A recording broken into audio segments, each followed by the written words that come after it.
Hi everyone, I am Chirag. I am also a serial entrepreneur like Rajesh. I run a creative agency, a marketing communications agency. Our job is to convert rough diamonds into shiny polished ones using the power of marketing. So I have two questions that, not one, okay? These are about first is handing over your business to the next generation. I am an entrepreneur. One day or the other, I will pass it on to my child.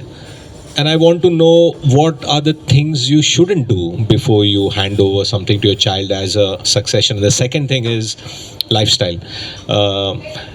Entrepreneurs, most businesses fail. What is there a link between why businesses fail and the lifestyle habits of an entrepreneur? Is there any connection, intuitive connection, or a statistical connection that you think exists? Okay,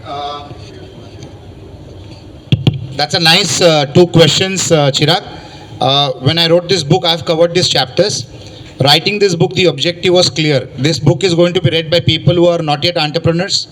This book is going to be read by people who are entrepreneurs, and this book is for people who want to continue their legacy to their next generation and move on, and who are successful entrepreneurs. So this book is meant for everybody. As far as your legacy question concerns, one of the most admirable companies that I have multiple touch points with is Lawrence and Mayo. If you visit, there are three places that I love to visit. It's Ritz Carlton, the world's best service. Apple, again the world's best service, and at par with both of them is Lawrence and Mayo. I will urge each one of you, if you have not visited Lawrence and Mayo, you should visit. That's purely because of the kind of training and the kind of people that they choose to map their forward journey. That's one. When I talk about legacy business, that was not started by Vivek. It was started by his ancestors, and it's more than 140 years now. 147 years old organization. As a developing country, we have very few organizations which are beyond 75 years of age. But internationally, if you go to see, companies are there for the last 300, 400 years. The only reason that has happened is because they do legacy planning. And when they do legacy planning, they do that very creatively by empowering their new generation which comes up. My dad had been working for Mahindra and Mahindra for 31 years, and my dad used to tell me that the owner's son is working at the shop floor currently when I was in my school days, and that owner's son was Anand Mahindra. So they learn the ropes right from their young age, and they move upwards and forwards. So that's how they do it. Legacy planning is a very creative job without having more misunderstandings amongst the dozens of cousins which are born to that legacy business.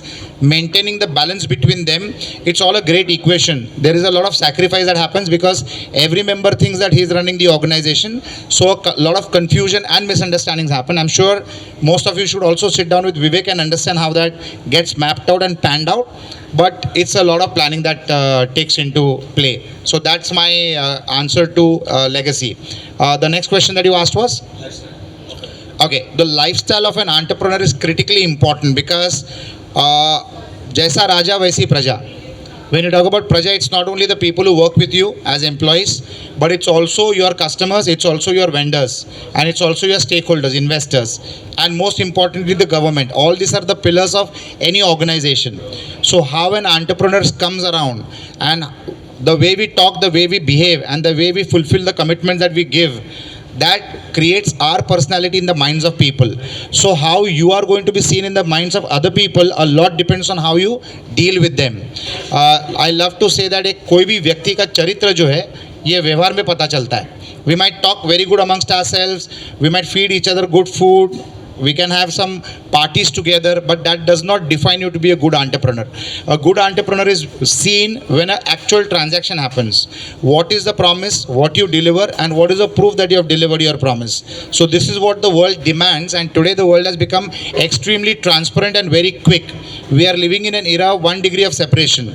The highest can be 6 degrees of separation. Like if I want to meet the Prime Minister or the President of United States of America, I might go through the third person. Vivek might do it in the second person. Somebody might do it with the first person. Somebody might do it in the sixth person.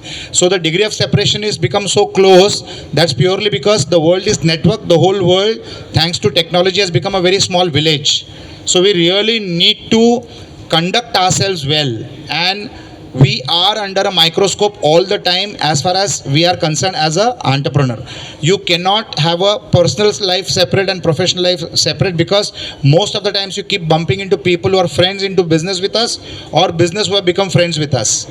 So we really need to maintain our dignity of being an entrepreneur, because we are an example. Whenever an actor or a sports person, especially a cricketer, commits a flaw or comes into the red, the media and the law makes them as an example, because they are followed by so many people that so many people will come to know what not to be done. So definitely lifestyle is critically important. How you lead your lifestyle, how people will judge you, and how you behave in public is critically important. So we really need to be aware of the lifestyle that we live by as entrepreneurs. That's my take on that question, Chirag.